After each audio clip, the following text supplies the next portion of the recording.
All right, so now we're going to go into the first of our three trig ratios, the sine ratio.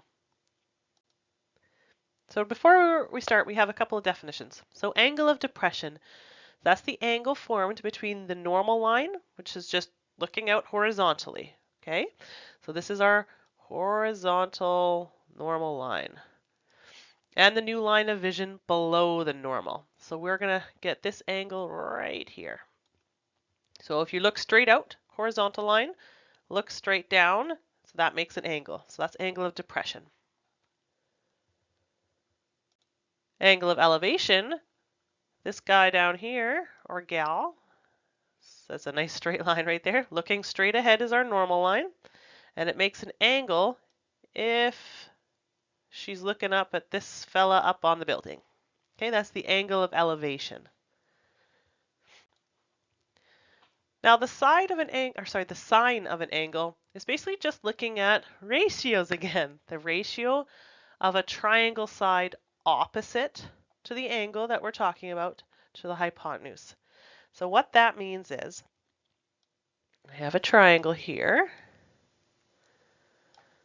and it has to be a right angle triangle. This cannot be done if it's not a right angle triangle. Okay, now opposite the right angle, that's always the hypotenuse.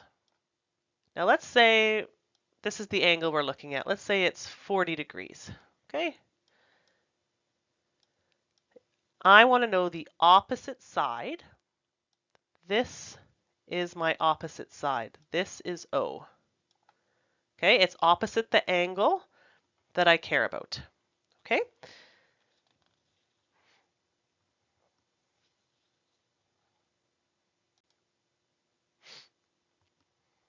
Okay, so now it really depends on where your angle is. So again, here's our 90-degree angle. Hypotenuse is always opposite the 90 degree. It's always the sloped one. It's always the one that's the longest side. Now, I have this triangle and I have this angle right here. So if I'm looking for an opposite side, my opposite's going to be over here. Okay? This one here, I'm going to label it as A. It is called adjacent. Please don't mind the writing here. This is difficult. A, D, J, A, C, E, N, T. So that means the side that is next to the angle that is not the hypotenuse. So for sine ratios, we don't care about that. So we're going to talk about that one a little bit more next for the next day. Now let's say I move my angle down here. Take a minute and I want you just to pause this, label where the opposite and the hypotenuse is. Okay, so I didn't write this right angle triangle in there, but you should know that the hypotenuse is there, and this is your opposite. And just for labeling purposes, this is your adjacent. Okay, even though we don't need that for a sine ratio. Now, after this PowerPoint presentation, there's another link or two that has another video about this. There is some practice with just labeling opposite and adjacent. So if you need some more practice, that's a good place to start. Okay, so when it comes to actually calculating your sine ratios, I'm going to show you how in a minute, but I want to make sure that your calculator is in the right mode. You have to have it in degree mode. If it's not, if you don't see a D or a DEG in your calculator window, then you're going to get the wrong answer. Okay, so I want you to try these out. You just put in sine 15, enter, answer, and see what you get. Try all 5 of these.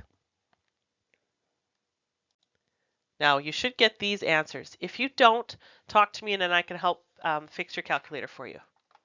Now, the reason I have 4 decimal places is that because they're pretty small numbers, it can actually affect the angle quite a bit. So I want you to at least use 4 decimal places when you're working with sine, cos, or tangent. Okay, so sine A, we've already done this. Sine A means angle A. Okay, so that's that angle. So opposite over hypotenuse would be A is opposite, so it would be A, somewhat, over C, which is our hypotenuse. Okay, now we'll have sine B, so that's this angle up here. Now our opposite is the little b over here. Okay, so little b over our hypotenuse, which is C. Okay, those will eventually have numbers, and you would put those numbers in. Okay, so let's actually show you how to do this. So from the top of a cliff by the ocean, Alex sees a boat at an angle of depression of 48. So they've put that in here for us. If the top of the cliff is 73 meters above the surface of the water, so that's 73 right here, and Alex is 2 meters tall, so he's 2 here. How far is Alex from the boat?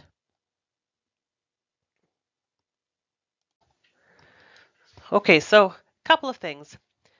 The height of our triangle, C, we have to add the height of Alex and the height of the cliff. So the 2 plus 73 to give us 75. Okay, so 75 is actually C. That's the height of our triangle, not the height of the cliff, not the height of Alex, but both together. Okay, and then we're looking for D. That's how far Alex is from the boat. That's what we're going to find. So if we're using sine of an angle equals opposite over a hypotenuse, this is the angle that I know, it's 48. Okay, so I put in sine 48. My opposite, because sine is always opposite over hypotenuse, is 75. And what we want to find, our hypotenuse, is D, so that's going to go on the bottom. Now what isn't written is that this is over 1. We don't have to write that, but if you have trouble remembering that, I say write it in, because now we're just going to cross multiply. Okay, so sine 48 is 0.7431 equals 75 over D. And now we're just going to go 1 times 75. There should be a line here, divided by 0.7431. And we get 100.93 meters. Okay, second example. We have a playground built. This is our picture here. They actually give us all the numbers, which is nice. So the slide is 3 meters. And the incline of the slide, here's our angle, is 49. It says, how high is the slide X? So sine of 49, because we have our opposite X that we don't know, over our 3 meter hypotenuse. This is our hypotenuse. Okay, hypotenuse and O for opposite. So sine 49 over 1 equals X over 3. Now I did a bit of a shortcut. The sine 49 is 0.7547 over 1 equals X over 3. Okay, you cross multiply to find your X, which is the height of the slide, and you get 2.3 meters. If you didn't get that answer, come and talk to me. Okay, so now you're just going to complete the day 3 assignment, and then when you're ready, write the day 3 quiz.